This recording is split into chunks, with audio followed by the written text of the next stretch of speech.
Mi vs KKR மேட்ச்சுக்கு போலாமா? கண்டிப்பா பேசுவோம். அதை பத்தி கண்டிப்பா பேசிதான் ஆகணும்.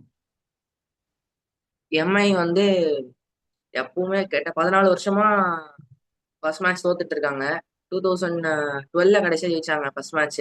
அப்ப டூ அதுக்கப்புறம் தௌசண்ட் ஜெயிக்கவே. டுவெல்ல ஜெயிச்சப்போ சச்சின் ஆடிட்டு இருந்தாரு. கோலிக்கு வெறும் 12 செஞ்சுரி தான் இருந்துச்சு. இப்ப கோலிக்கு 85 செஞ்சுரி இருக்கு. சச்சின் ரிட்டையர் 11 வருஷம் ஆகுது. இன்னும் அவங்க ஓப்பனிங் மேட்ச் ஜெயிக்க ஆரம்பிக்கல. ஆனா அவங்க அதுக்கப்புறம் கப் ஜெயிச்சிருக்கு. அதுக்கப்புறம் எத்தனை கப் ஜெயிச்சிருக்காங்க அதையும் நம்ம பார்க்கணும்ல. அதுக்கப்புறம் கரெக்ட். அவங்க 5 கப் ஜெயிச்சிட்டாங்க. 5 கப்பு ஜெயிச்சிருக்காங்க. ஆனா கடைசி 5 வருஷமா ஒரு கப்பும் ஜெயிக்கலையே.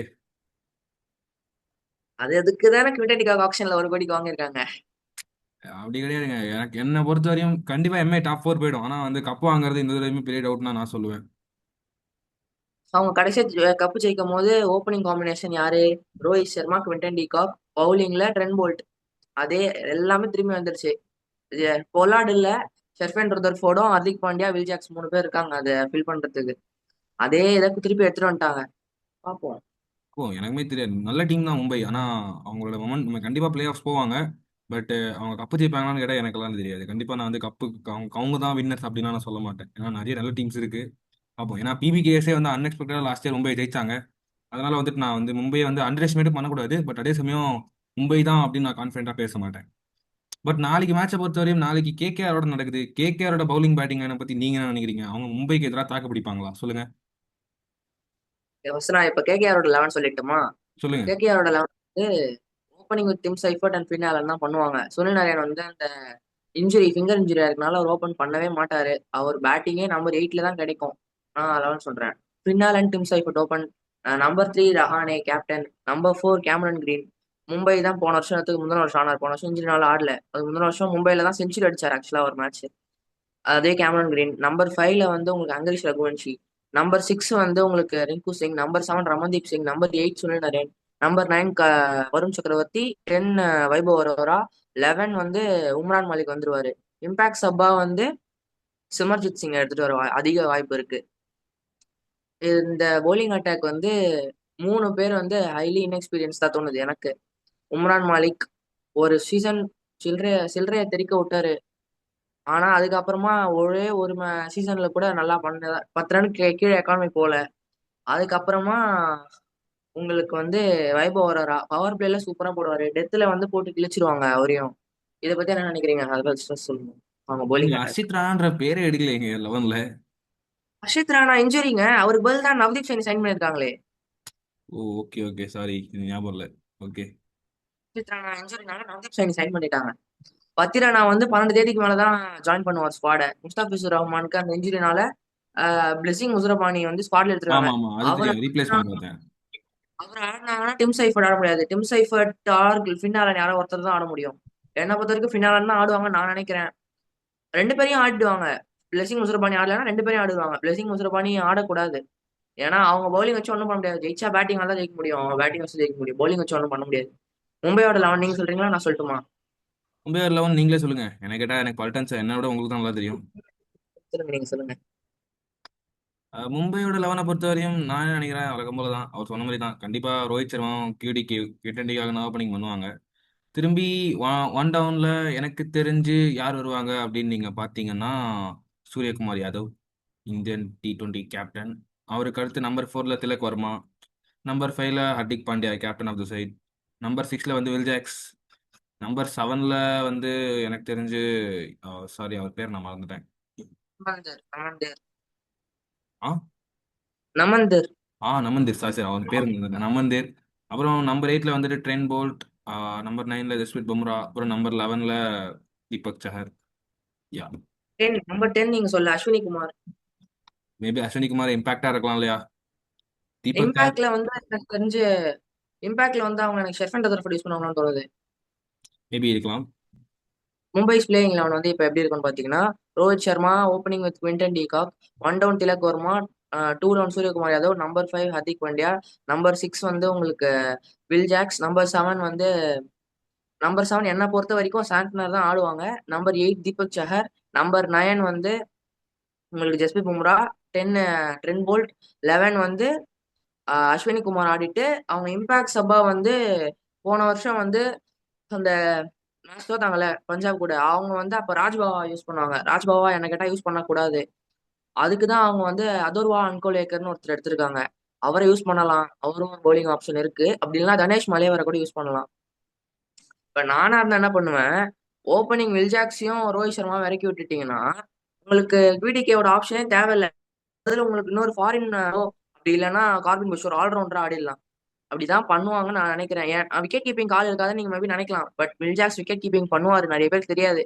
ஆனா அதுல ஒரு பவர் பிளேல வந்து அலையும் ரெண்டு சைடும் பால், தீபக் சஹரும் ட்ரெண்ட் போல்ட்டும் அலைய விடுவாங்க பால. அதனால QDK வச்சு தான் ஓப்பன் பண்ண ஸ்டார்ட் பண்ணுவாங்க. QDKவையும் நல்ல ஃபார்ம்ல தான் இருக்காரு ஆக்சுவலா. இப்ப ரிட்டையர் ஆயிட்டு போனா திருப்பி ரிட்டையர்மெண்ட் ரீகால் பண்ணிட்டு வந்ததுக்கு அப்புறமா பேய் ஃபார்ம்ல இருக்காரு அவரும்.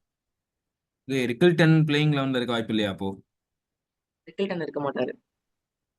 ஓகே, அப்போ அவர் வேணா இப்ப வேணா உட்காந்துக்கலாம், ரெண்டு கோச் பக்கத்துல போயிட்டு உட்காந்துக்கலாமே தவிர குமார் சங்கரா பக்கத்துல, சாரி, குமார் சங்கரான்ற பாருங்க, அவர் பேர் என்னது, ஐயோ, அவர் பேர் ஜெயவர்தனே. என்னதுயா, ஜெயவர்தனே பக்கத்துல போய் ஜெயவர்தனே கூட போய் உட்காந்துக்கலாமே தவிர பிளேயிங் லெவன்லாம் சான்ஸே கிடைக்காது அவருக்கு இப்போதைக்கு. குவென்டன் டிகாக் 8 மேட்ச் சொதப்புனா கூட 9வது மேட்ச் அவர் தான் ஆட வைப்பாங்க தவிர ரியான் கிரிக்கெட்டனுக்கு வாய்ப்பே கிடையாது. இன்ஜுரி ஆனாதான் அவர் ஆடுவார். போன சீசன் அவர் ஆடினார்ல, ரோஹித் சர்மா ஓப்பனிங்லாம் பண்ணி ஒரு மேட்ச் 50 கூட அடிச்சார்ல. போன சீசன் நல்லா பண்ணாருங்க.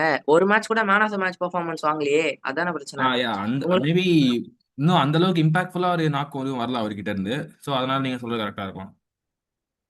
குவென்டன் டிகாக் வந்து உங்களுக்கு எவ்வளவு வருஷமா ஆடிட்டு இருக்காரு. அவங்களுக்கு டிராஃபி வின்னிங் ஓகே, பேரும் குவென்டன் எக்ஸ்பீரியன்ஸ் டிகாக். அதிகம், நான் ஒத்துக்கிறேன் கண்டிப்பா. ரியான் ரிக்கில்டன் வந்து ஒரு நியூ பிளேயர். குவிண்டன் டிகாக் வந்துட்டு ஆல்மோஸ்ட் ஒரு 13 இயர்ஸா கிரிக்கெட் ஆடிட்டு இருக்காரு. ஸோ கண்டிப்பா எக்ஸ்பீரியன்ஸ் ரொம்பவே அதிகம். வேங்கடே பிச்சில் அதுவும் அந்த இடுப்பாயிட்டு பவுன்சர் வந்து அப்படி தூக்கி தூக்கி விடுவாரு குவென்டன் டிகாக்கா இருந்தா. ஹூக் ஷாட் புல் ஷாட்ஸ்லாம் நல்லா ஆடுவாங்க. ஓகே, கரெக்ட் தான், இல்லைன்னு சொல்ல, ஒத்துக்கிறேன். அதனாலதான் எனக்கு குவென்டன் டிகாக் தான் ஆடுவாங்க கண்டிப்பா. நாளைக்கு இன்னைக்கு பிளேயிங் லெவன்ல எனக்கு எப்பவுமே வந்து ஹிஸ்டாரிக்கலா எல்லா வருஷமுமே பாத்தீங்கன்னா மும்பையோட ஃபர்ஸ்ட் மேட்ச் வாங்கடேல நடக்கும்போது ஒரு டெபுட்டன்ட் ஒருத்தர் இருப்பார், எல்லா வருஷமும் இருப்பார். அது மாதிரி இந்த வருஷம் ஐதர் தனேஷ் மலேவர் அப்படி இல்லைன்னா அதர்வா அன்கோலேக்கரை டெபுட்டன்ட்டா போட அதிக வாய்ப்பு இருக்குன்னு நான் நினைக்கிறேன். ஓகே. தனேஷ் மலேவர் ஆக்சுவலி நல்ல பேட்ஸ்மேன். அப்படி இல்லைன்னா என்ன பண்ணுவாங்க, மயங்க் மார்க்கண்டே வந்து ஆக்சுவலா டெபுட்டன் கிடையாது, பட் ஆனா அவர் ஆட வாய்ப்பு இருக்கு ஓகே. இம்பாக்ட் சப்ல. அதர்வா அன்கோலேக்கர் பதில் எனக்கு இப்ப சாண்டனர் வேணாம், எனக்கு மயங்க் மார்க்கண்டே போடுற ஸ்பின்னும் இவர் போடுற வில்ஜாக்ஸ் போடுற ஸ்பின்னும் போதும் அப்படின்னு முடிவு பண்ணிட்டாங்கன்னா சாண்டனர் பதில் ருதர்ஃபோர்ட் ஆடிடலாம். இன்னும் பேட்டிங் ஸ்ட்ரென்த் தானே ஆயிடும். ஓகே. ஓகே. நம்பர் 6ல ருதர்ஃபோர்ட் வந்துடும், நம்பர் 7ல வில்ஜாக்ஸ் வந்துடும். இங்கிலாந்துக்கு வந்து அதே நம்பர்ல வந்துட்டு உங்களுக்கு 8ல உங்களுக்கு வந்து தீபக் சஹர் கேன் பேட் வேற லெவலா இருக்கும், அப்படியும் பண்ணலாம். அப்படி இல்லைன்னா தீபக் சஹர் வேணாம், எனக்கு ஷர்துல் தாக்கூர் வந்து பேட்டிங் கொடுப்பாருன்னு நினைக்க மாட்டாங்க. ஏன்னா தீபக் சஹரோட பவுலிங் வந்து பவர் பிளேல நல்லா இருக்கும் ஆக்சுவலா. நல்லா இருக்கும். யா. இந்தியன் வேற லெவலா பண்ணிருக்காரு பவர் பிளேல. ஷர்துல் தாக்கூர் வந்து லக் இருக்கே தவிர இவங்களுக்கு லக்கே தேவையில்லையே. பும்ரா வந்து எப்படி சொல்றது, பவுலிங்ல இப்ப நமக்கு பும்ரா இருக்காரு உங்களுக்கு மும்பைல. பேட்டிங்ல எப்படி உங்களுக்கு அந்த டீம்ல வந்து ஹிட்மேன் ரோஹித் சர்மா அப்படின்னா ஒரு பேர் இருக்கு, அவர் என்னைக்கு வேணா ஆடலாம். இப்ப பிராக்டிஸ் மேட்ச்ல பாத்தீங்கன்னா 15 பால்ல 50 அடிச்சிருக்காரு ஃபர்ஸ்ட் பிராக்டிஸ் மேட்ச்ல. ரெண்டாவது பிராக்டிஸ் மேட்ச்ல 25 பால்ல 65. அந்த மாதிரி ஒரு பேட்டிங் லைன் அப்ல நம்பர் 8ல எனக்கு ஷதுல் தாக்கூர் வேணும்னு அவங்க யோசிக்கவே மாட்டாங்க. பும்ராவோட பவுலிங் வந்து இன்னும் லெத்தலா இருக்கும் டெத்ல. இந்தியா T20 வேர்ல்ட் கப் ஜெயிக்கிறதுக்கு 17வது ஓவர் 18வது ஓவர் இங்கிலாந்து கூட 7 ரன் போட்டு போனாரு. அத மாதிரிலாம் உங்களுக்கு எப்படி அவரெல்லாம் அது டெத்ல அவர் 3 ஓவர் போட்டாருன்னா உங்களுக்கு 11-15ல ஒரு ஓவர் போடுவார். பவர் பிளேல யூஸே பண்ண மாட்டாங்க அவரை. பவர் பிளேல உங்களுக்கு ஹர்திக் பாண்டியா போட்டாலும் ஆச்சரியப்படுத்துக்கல ஃபர்ஸ்ட் ஓவர். தீபக் சஹர் ட்ரெண்ட் போல்ட் 3 பேர் வச்சு ஓட்டிடுவான் பவர் பிளேவே. அவன் அவன் இதுவே கொடுக்கவே மாட்டான் சான்ஸே உங்களுக்கு. பும்ரா கண்ணிலே காட்ட மாட்டான். நல்லா அடிக்க போனானா 7-10ல ஒரு ஓவர் பும்ரா போடுவாரு, 11-15ல ஒரு ஓவர் போடுவாரு, டெத்ல 2 ஓவர். ஒண்ணுமே பண்ண முடியாது அவன் பவுலிங் பேட்டிங் ரெண்டுமே பக்காவா வச்சிருக்காங்க. அதனால தான் சாலிடா டாப் 4 போவாங்கன்றேன். கரெக்ட் தான், இல்லைன்னு சொல்ல. நாளைக்கு யார் ஜெயிப்பாங்க இந்த ஓப்பனிங் டே ஸ்டீக்? அதாவது வந்து கிட்டத்தட்ட 13 சீசனா எம்ஐ வந்துட்டு ஓப்பனிங் மேட்சஸ்ல தோத்துட்டே இருக்கு 2012ல இருந்து. இது வந்து 14வது சீசன். இந்த சீசன் இந்த ஸ்டீக் உடையுமா இல்ல இதே கண்டினியூ ஆகுமா? என்ன நீங்க என்ன நினைக்கிறீங்க? இந்த டீம் வச்சு தோக்கணும்னா ஒரே ஒரு வழிதான் இருக்கு அவங்க தோக்கணும்னா.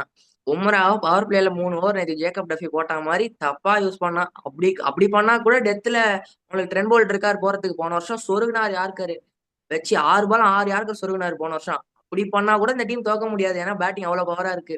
தோக்கணும்னா ரொம்ப ரொம்ப ரொம்ப ரொம்ப பேட் டே வரணும். எல்லாருக்கும் பேட் டே வந்து அந்த டீம்ல ஃபின்னாலன் டிம் சைஃபர்ட் எல்லாம் வச்சு பிரிக்கணும் பவர் பிளேல. பிரிக்க முடியுமா பும்ராவை பவர் பிளேல? தெரியாது. பின்னாடி வந்து அவுட் ஆயிடுவாங்க மிச்சம். மிடில் ஆர்டர் பேத்தட்டிக்கா இருக்கு மிடில் ஆர்டர்.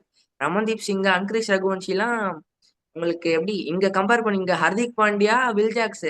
அங்க உங்களுக்கு பாத்தீங்கன்னா ரகுவன்ஷியும் ரமன்தீப் சிங்கும் வராங்க. எப்படி ரமன்தீப் சிங்கே ஆக்சுவலா மும்பை பிளேயர் தானே 2 வருஷத்துக்கு முன்னாடி. ஆமா ஆமா ஏன் டெபு பண்ணிட்டாரு ஒரு மேட்ச் சவுத் ஆப்பிரிக்கா கூட ஒரு பால் சிக்ஸ் அடிச்சு. ஆமா ஆமா. ரமன்தீப் சிங்கும் இங்க இருந்து போனால்தான் பவுலிங்கும் போடுவார் ரமன்தீப் சிங், ஆனா யூஸ் பண்ண மாட்டாங்க. ஓகே, உங்களோட ப்ரிடிக்ஷன் நாளைக்கு இந்த ஸ்ட்ரீக் வந்து உடஞ்சிரும் நீங்க நினைக்கிறீங்க? சரி, எனக்கு தெரியல. ஏன்னா கன்ஃபார்மா. கேகேஆரோட பர்ஃபார்மன்ஸ் எந்த அளவுக்கு இம்பாக்ட்ஃபுல்லா இருக்கும் தெரியல. ஏன்னா கேகேஆரோட பவுலிங் சைடு வந்து ரொம்ப இன்எக்ஸ்பீரியன்ஸ்ட். சுத்தமா எக்ஸ்பீரியன்ஸ் கிடையாது யாருக்குமே. அதனாலே வந்துட்டு அவங்க பவுலிங் லைனப் நான் வந்து வீக்னு நான் நினைக்கிறேன். ஸோ வந்து கண்டிப்பா எம்ஐ ஜெயிக்கிறதுக்கான வாய்ப்புகள் ரொம்ப அதிகம். பட் நீங்க சொன்ன மாதிரி எம்ஐ ஏதாவது மிஸ்ரபிளான மிஸ்டேக்ஸ் பண்ணி, பிளண்டர் ஏதாவது பண்ணி, அந்த மாதிரி ஏதாவது நடந்து எல்லாமே கேகேஆர் சைடா போய் லக்கா நடந்துச்சுன்னா கண்டிப்பா கேகேஆர் ஜெயிச்சிருவாங்க. So let's hope, let's wait and see. இந்த மேட்சை பார்த்துட்டு முடிவு பண்ணலாம் யார் ஜெயிக்கிறாங்க யார் தோக்குறாங்கன்றது. இந்த வருஷம் 14 மேட்ச் இருக்கு. என்னோட ப்ரெடிக்ஷன் 14 மேட்சும் மும்பை ஜெயிச்சு பிளே ஆஃப்ஸ் போயிட்டு ஃபர்ஸ்ட் குவாலிஃபயர்லயும் ஜெயிச்சு ஃபைனல்லையும் கப் அடிச்சாங்கன்னா 16-0 ஜெயிக்கணும்னு என்னோட ப்ரெடிக்ஷன். தோக்கடிக்கவே முடியாதுங்க. ரொம்ப ரொம்ப ரொம்ப ரொம்ப ரேர். ஒரு மேட்ச் 2 மேட்ச் வேணா தோப்பாங்க, ரொம்ப ரேரா. அதுவும் பும்ரா எல்லா மேட்சும் ஆட போறாருன்றனால தான் நான் இதை சொல்றேன், இல்லைன்னா சொல்லவே மாட்டேன். எல்லா மேட்சும் பும்ரா ஆட போறாரு. ஃபர்ஸ்ட் மேட்ச்ல இருந்து குட்டு கோன்ட்டாங்க பிசிசிஐல இருந்து போனதுக்கு. சோ 16 மேட்ச் ஜெயிச்சாலும் இந்த மும்பை ஸ்குவாடு அதை பண்ணலாம். ஆக்சுவலா இந்த மும்பை ஸ்குவாட் அதை பண்ணா ஆச்சரியப்படுறதுக்கு இல்ல. நீங்க போன வருஷம் சொல்லியிருந்தீங்கன்னா ஓகே, அது முந்தின வருஷம் சொல்லியிருந்தீங்கன்னா ஓகே. இந்த வருஷம் குவிண்டனிகா ஓபன் பண்ணிட்டு ரிதர்ஃபோர்டு வேற டீம்ல வச்சிருக்கான். அதனால எனக்கு தெரிஞ்சு ஒண்ணுமே பண்ண முடியாது மும்பை அட்டாக்க. மேட்ச் யார் நினைக்கிறீங்க பிளேயர் ஆஃப் மேட்சா யார் பண்ணீங்க நினைக்கிறீங்க நாளைக்கு? நான் வந்து இஃப் எம்ஐ வின்ஸ், நான் வந்து ஒரு 2 பேரை சொல்றேன். நான் வந்து இன்னைக்கு வந்து வில்ஜாக்ஸ் கிட்ட இருந்து ஒரு பயங்கரமான பெர்ஃபார்மன்ஸ் எதிர்பார்க்குறேன். ஏன்னா வில்ஜாக்ஸ் வந்து வேர்ல்டு கப்ல செம்ம கன்சிஸ்டண்டா விளாண்டாரு. ஸோ வந்து அவர் எம்ஐக்கும் அதே ஃபார்ம்ல வருவார் நான் நினைக்கிறேன். ஸோ கண்டிப்பா நம்பர் 1 வில்ஜாக்ஸ். அதுவும் இல்லாமல் நம்பர் 2 வந்துட்டு நான் வந்து ரோஹித் சர்மாவை சொல்லுவேன். ஏன்னா ரோஹித் சர்மா வந்து நல்ல ஃபார்ம்ல இருந்தாரு ஓடிஐ சீரீஸ்ல இருந்தே, என்ஜி சீரீஸ்ல இருந்தே. பட் பார்ப்போம் எனக்கு அவர் வந்து இன்னைக்கு எப்படி ஆடுறாருன்னு. என்னோட ப்ரிடிக்ஷன் வந்து வில்ஜாக்ஸ் இல்லைன்னா Rohit Sharma. If MI wins, if KKR wins, கண்டிப்பா வந்துட்டு டிம் சைஃபர்ட் அவருமே நல்ல ஃபார்ம்ல இருக்காரு. நியூசிலாண்டோட ஓப்பனர் அவரு. ஒன்று அவரு, அப்படி இல்லைன்னா நான் வந்து இன்னொருத்தர் நான் வாட்ச் பண்ணணும் அப்படின்னு நான் சொல்லுவேன்னா வைபவ் அரோரா. பவுலிங்ல வந்து ரொம்ப நல்லா சென்சேஷனா இருந்தார் லாஸ்ட் இயரும் சரி 24லயுமே சரி. ஸோ இவங்க 2 பேர்ல யாராவது ஒருத்தர் வின் பண்ண வாய்ப்பு ரொம்ப அதிகம் நான் நினைக்கிறேன். உங்களோட ப்ரிடிக்ஷன் என்ன? மேன் ஆஃப் த மேட்ச் யார் வின் பண்ணுவீங்கன்னு? என்னை பொறுத்த வரைக்கும் நாளைக்கு மும்பை ஜெயிக்கும் கண்டிப்பா. அதனால நான் கேகேஆர்லாம் சொல்லவே போறது இல்ல.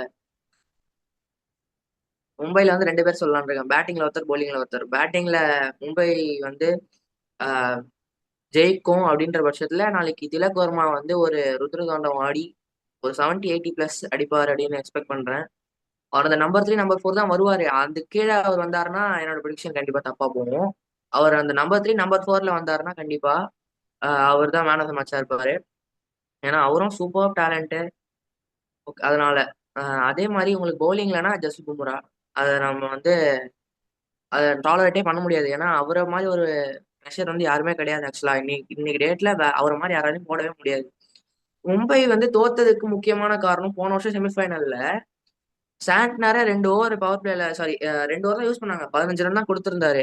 அவரை பினிஷ் பண்ணாம ரீஸ்டாப்லி கொடுத்தாங்க. 3 ஓவர்ல 40 ரன் கொடுத்தாரு அவரு. பும்ரா 4 ஓவர்ல 40 ரன் கொடுத்தாரு செமிஃபைனல்ல. ஜாஸ் இங்கிலீஷ் விட்டு 3 சிக்ஸ் போட்டு பிரிச்சிட்டாரு பும்ரா ஒரே ஓவர்ல. ஜாஸ் இங்கிலீஷ் வந்து அந்த மாதிரி ஆனார் செமிஃபைனல்ல. அதுக்கப்புறம் ஸ்ரேயாஸ் ஐயர் வந்து கட்டா அடிச்சிட்டு இருக்காரு. லேட் கட்டா அடிச்சு அடிச்சு 4-4 போயிட்டு இருக்கு. பும்ரா அங்க ஒரு ஃபீல்டு கேட்டாரு. அதனால மும்பை தோத்தது காரணம். இந்நேரத்துக்கு இன்னொரு ஃபைனல் இருந்திருப்பாங்க, 6வது கப்பு கையில் கூட வச்சிருந்திருக்கலாம். சிபி பத்தி எதுவும் பேச வேணாம், ஏன்னா அவன் ஜெயிச்சிட்டாங்க. ஸ்டில் அவன் வந்து அந்த தோத்தது காரணம் சாண்ட்னரை ஃபைனல்ல ஒழுங்கா யூஸ் பண்ணாது. இந்த வருஷம் எல்லாம் கரெக்டா யூஸ் பண்ணுவாங்க நம்புவோம். கப்பை தூக்குவாங்க நம்புவோம். 16-0ன்னு கப்பை தூக்கலாம். மே 31 அன்னைக்கு 16-0ன்னு கப்பை தூக்குறோம். ஓகே தர்ஷன், உங்களோட ப்ரிடிக்ஷன் நீங்க சொல்லிட்டீங்க. எதுவாக இருந்தாலும் நம்ம நாளைக்கு மேட்ச்ல பார்த்து தெரிஞ்சுக்கலாம் என்ன நடக்க போகுது அப்படின்ற. ஒரு பயங்கரமான ஒரு டஃப் காம்படிட்டிவ் கேம் இருக்கும்னு நான் நினைக்கிறேன். 2 சைடுமே நல்லா பண்ணுவாங்கன்னு நினைக்கிறேன். So let's wait and C.